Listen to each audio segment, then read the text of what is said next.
everyone. So, my name is Peyton, and I'm coming at you from the North Georgia, Tennessee line. And I wanted to talk to y'all a little bit about perseverance. So, some of you may or may not know, but I'm doing this thing with the Holy Spirit where He has me randomly draw a network marketing paper and then read a chapter in this book. And see, I have my place saved. So there is definitely a chapter to read every week because I just keep going in order. And what's weird is, like, the first week I thought, this probably won't work. The second week I was like, it's great that it worked. The first week it won't work. This week, the third week it worked, and it was just me crying through the training because it worked. The fourth week I was like, I'm not going to even be surprised by this. And so when I drew this paper and read it this morning, and then I started to read the chapter, I was like, perseverance. So I'm gonna read to y'all a little bit. So this training was from a lady named Lynn, and it was talking about persevering with passion. And I loved it because she said in one sentence, "Life has handed me many challenges, and I try not to turn them into excuses." Y'all, how many times have we let a challenge turn into an excuse? Oh, I just had surgery. I'm recovering from that. Oh, we just had a death in the family. Can't get to that right now. Oh, I'm sick. Can't do it right now.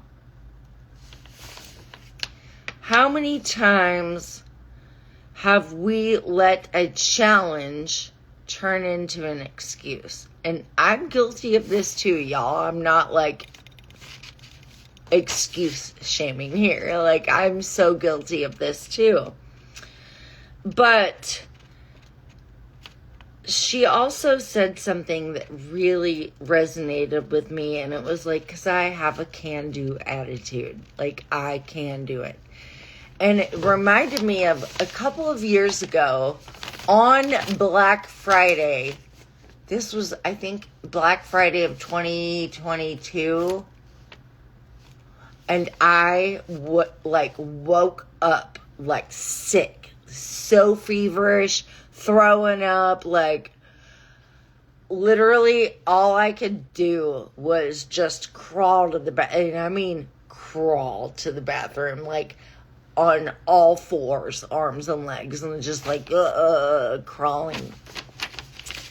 And I didn't feel that great, but I didn't let it turn into an excuse. I literally pressed go live, and I said, look, and this is like, I looked like death warmed over, y'all.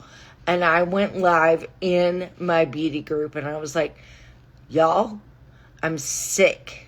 I'm super sick. I woke up like this, and I'm like, death warmed over, okay? I woke up like this. But I didn't let it turn into an excuse. I simply just said, I'm sick. If you need anything at all, go to the shopping link. I'll drop it in this comment. So I didn't let that sickness turn into an excuse, because I had also that can-do-it attitude. And it's like, okay, I may have a fever and I may be throwing up, but here's the sale. So, and then we all have those days where we just want to take a break. Like, I've actually been guilty of this lately, being like, I just need to take a nap. And the thing is that was my MO forever, is I would say I need to take a nap, and then I would never go take a nap. I don't even know what that is. And what is that? Tidal wave? Oh, Tindy wave. I don't have Snapchat, and I'm not going to download it because I have my own feelings about it. But my MO was saying, I need to take a nap. I'm going to take a nap. I'm going to take a nap. And then at like 6:30, I was like, well, it's already 6:30. I'm not going to take a nap. Might as well go to sleep for the night if that's the case. So I have things to do tonight, so I'm not going to. That was the way it happened for, I don't know, 5 years.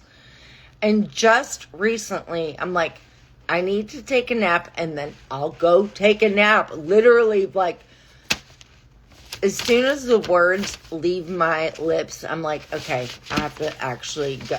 And sometimes I'll lay in the bed, and I'll be thinking, you need to do this. You need to do that.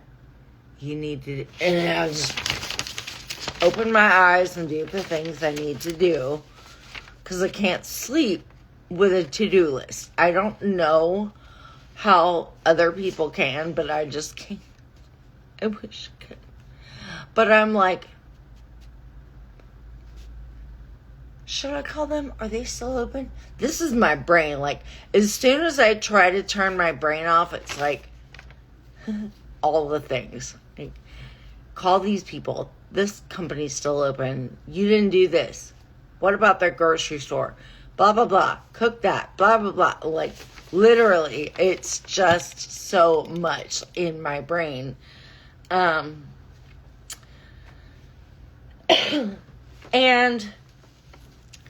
having a little passion. I used to be in a hair care company, and one of the things we were asked at one of the trainings was, what is your strength and what is your weakness?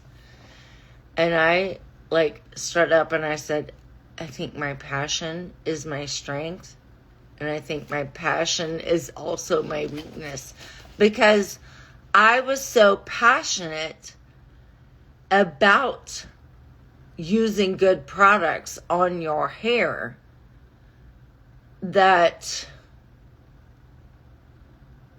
it could be a strength or it could be a weakness.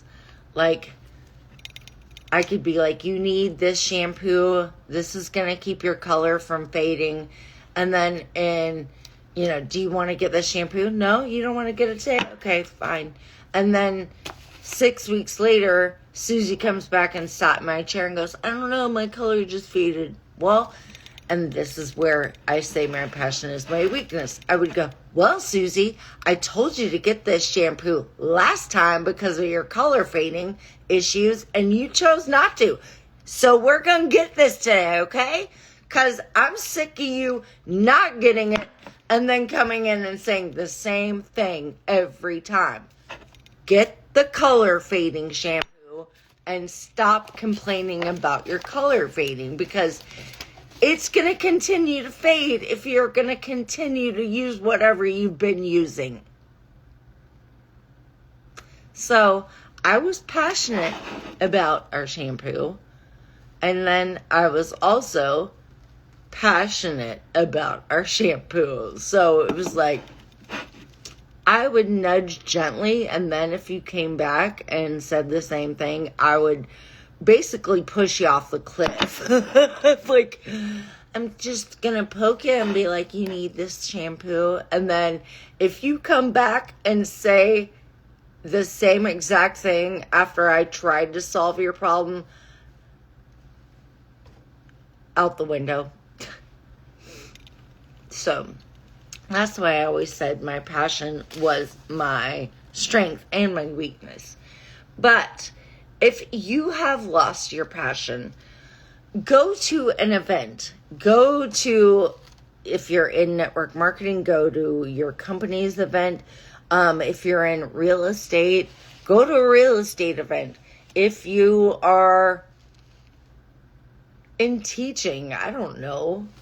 If you're a teacher, go to something that is going to nourish your soul and make you want to jump back in. That is what these events do, is they feed you, and then you go back and you share that knowledge with those people. And as far as perseverance, it does say in Luke 1:37, for with God, nothing will be impossible. And it really isn't, y'all. Nothing is impossible with him. So, persevere. Take that passion and do something with it that is constructive and great. Pray over your planner in the mornings and just say, God, what do you want me to do today? What is the most important task that I can do for kingdom work today? Because God will tell you. He's not a secret keeper. It does say, seek and you shall find, and knock and the door will be answered. So why are you not knocking? Passion. But seriously, we have to ask for the answer to be given to us. So why are we not seeking? Also, I just wanted to leave y'all with this. The name of the Lord is a strong tower. The righteous run to it and are safe.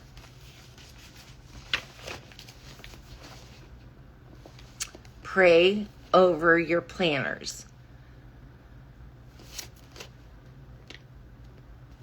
Persevere. Don't let your challenges turn into excuses. I always say, pivot. If life throws you a curveball, great. Pivot. Awesome. I get thrown curveballs a lot. Okay? So, if I can do it, I know, I've tried to get away from if I can do it, so can you, because I'm an anomaly and a superhero. And, like I said, I was throwing up with a fever and went live in my beauty group to tell them. So, not everyone does that. It's fine. But I just didn't want it to become an excuse. I wanted to be able to say, I was sick, but I still did the things. So, I don't even know what in the hell. I have this little alfalfa sprout crisis actor, and it's everybody else is behaving, but that one. I have no idea what's going on, but alright. So, I'll just fluff up my ponytail to incorporate that a little bit more. But don't let your challenges turn into excuses. Persevere through things and find your passion.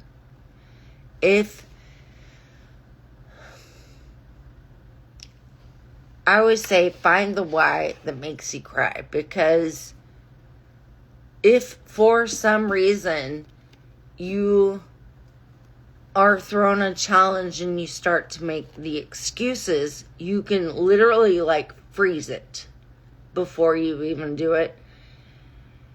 Is this going to affect your why?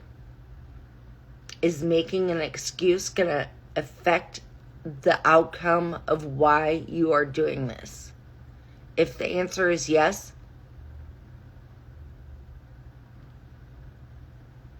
maybe you shouldn't. I love y'all so much. And our challenge for this week is, and it may not happen this week, but our challenge for this week is, if something challenging comes up, be it in your personal life, your work life, whatever, don't let it turn into an excuse. Find a way to persevere through it. And then come and comment and let me know so I can cheer you on. 'Cause I love to be a cheerleader. I love y'all. I hope y'all have a great day.